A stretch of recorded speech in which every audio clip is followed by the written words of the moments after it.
Hi hello everyone, జిగేల్ రాజా YouTube channel కి welcome. అందరికి మకర సంక్రాంతి శుభాకాంక్షలు. ఫైనల్ గా అనగనగా ఒక రాజు మూవీ చూసి రావడం జరిగింది.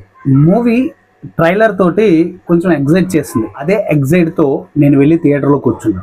మరి ఆ ట్రైలర్ ఇచ్చిన ఎగ్జైట్ ఫుల్ లెంత్ మూవీ ఇచ్చిందా లేదా అవన్నీ క్లియర్ గా ఈ రివ్యూతో డిస్కస్ చేయబోతుంది. సితారా ఎంటర్టైన్మెంట్ నుంచి ఈ మూవీ వస్తుంది అనగానే కొంచెం ఎక్స్పెక్టేషన్స్ ఉన్నాయి. ఎందుకంటే లక్కీ భాస్కర్ మూవీ సితారా ఎంటర్టైన్మెంట్ లోనే వచ్చింది. అది ఎంత ఎగ్జైట్ క్రియేట్ చేసింది, స్టోరీ వైజ్ గా ఎంత బ్లాక్ బస్టర్ హిట్ కొట్టింది అనేది అందరికీ తెలిసిన విషయమే. సో అదే ఎక్స్పెక్టేషన్స్ సితారా ఎంటర్టైన్మెంట్ మీద ఉండే. బట్ మూవీ స్టార్ట్ అయినప్పటి నుంచి ఏది అనగనగా ఒక రాజు, ఈ మూవీ స్టార్ట్ అయినప్పటి నుంచి చాలా ప్రాబ్లమ్స్ ఫేస్ చేసుకుంటూ వచ్చింది ఈ మూవీ. సింపుల్ గా ఒక డైరెక్టర్ చేంజ్ అయ్యారు, సింపుల్ గా ఒక హీరోయిన్ చేంజ్ అయ్యారు, సింపుల్ గా 2 years ఈ మూవీ లేట్ అయింది. ఇంత సింపుల్ గా చాలా పెద్ద ల్యాక్ చేసుకుంటూ 2 years తర్వాత ఈ మూవీ 2026 జనవరి అండ్ సంక్రాంతి సందర్భంగా మన ముందుకు వచ్చింది.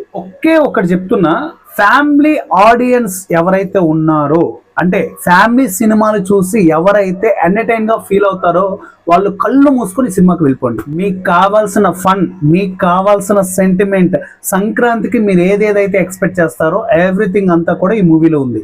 నవీన్ పోలిశెట్టి గారి రైటింగ్ అయితే వేరే లెవెల్. ఆ ట్రైలర్ లోనే తెలిసిపోయింది ఆ డైలాగ్స్, ఆ వేరియేషన్స్ అవన్నీ కూడా. ఇక థియేటర్ లో ఎక్స్పీరియన్స్ అయితే మాత్రం ఇక మామూలుగా లేదు, వేరే అంటే వేరే లెవెల్. సినిమా నన్ను చాలా ఎంటర్టైన్ చేసింది. అక్కడ నాకు ఆ మూవీస్ నచ్చలేదండి, ఓవర్ గా ఉన్నాయి అండ్ ఓవర్ స్టోరీ ఉంది, ఓవర్ యాక్టింగ్ ఉంది, అంత ఓవర్ గా ఉంది.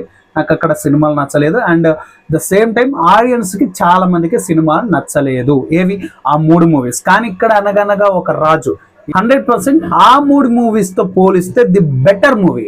సో మళ్ళీ ఇదేదో పెద్ద హిట్ సినిమా, చాలా పెద్దగా ఆడుతుంది, చాలా పెద్ద కలెక్షన్స్ వస్తాయని నేను చెప్పను, కానీ ఆ 3 మూవీస్ తో పోల్చుకుంటే ఈ మూవీ గుడ్. ఇంకో విషయం అండి, ఈ మూవీలో స్క్రీన్ ప్లే అనేది చాలా బాగుంటుంది.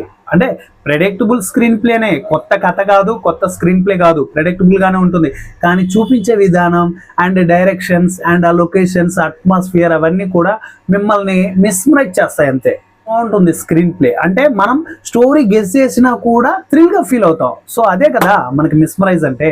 సో ఫైనల్ గా నాకైతే అనగనగా ఒక రాజు మూవీ చాలా బాగా అనిపించింది. ఆ 3 మూవీస్ తో పోల్చుకుంటే 3 మూవీస్ ని కంపేర్ చేస్తున్నాను కాదు, నాకైతే మూవీ చాలా బాగా అనిపించింది. ఖచ్చితంగా ఆ సినిమాలో ఉన్న కామెడీకి, ఆ సినిమాలో ఉన్న ఎమోషన్ కి, ఆ సినిమాలో ఉన్న మ్యాజిక్ కి మీరు థ్రిల్ ఫీల్ అవుతారు. సంక్రాంతికి ది బెస్ట్ మూవీ అనగనగా ఒక రాజు. ఫైనల్ గా వెళ్ళాలా వద్దని మీ అంతటి మీరే డిసైడ్ అవ్వండి. సో ఇది గైస్ అనగనగా ఒక రాజు మూవీ రివ్యూ. మీరు మూవీ చూసిన తర్వాత మీకు ఎలా అనిపించిందో కింద కామెంట్లో తెలియచేయండి. ఇంతవరకు మన ఛానల్ని సబ్స్క్రైబ్ చేయకుండా ఉంటే జిగేల్ రాజా యూట్యూబ్ ఛానల్ని సబ్స్క్రైబ్ చేసుకొని ఫాలో అయిపోండి. అలాగే పక్కన వస్తున్న గంట సింబల్ పైన క్లిక్ చేసి బెల్ నోటిఫికేషన్ ఆన్లో పెట్టుకోండి. నేను ఏ వీడియో పెట్టినా మీకు నోటిఫికేషన్ రూపంలో రావడం జరుగుతుంది. ఇంకా ఫర్దర్గా కొన్ని మూవీస్ ఉన్నాయి, అతి త్వరలో రిలీజ్ అవబోతున్నాయి. ఆ మూవీ రివ్యూస్ కూడా మీరు పొందాలనుకుంటే తప్పకుండా ఛానల్ని ఫాలో అయిపోండి. నెక్స్ట్ వీడియోలో మళ్ళీ కలుసుకుందాం. అంతవరకు bye bye, thank you and జై హింద్.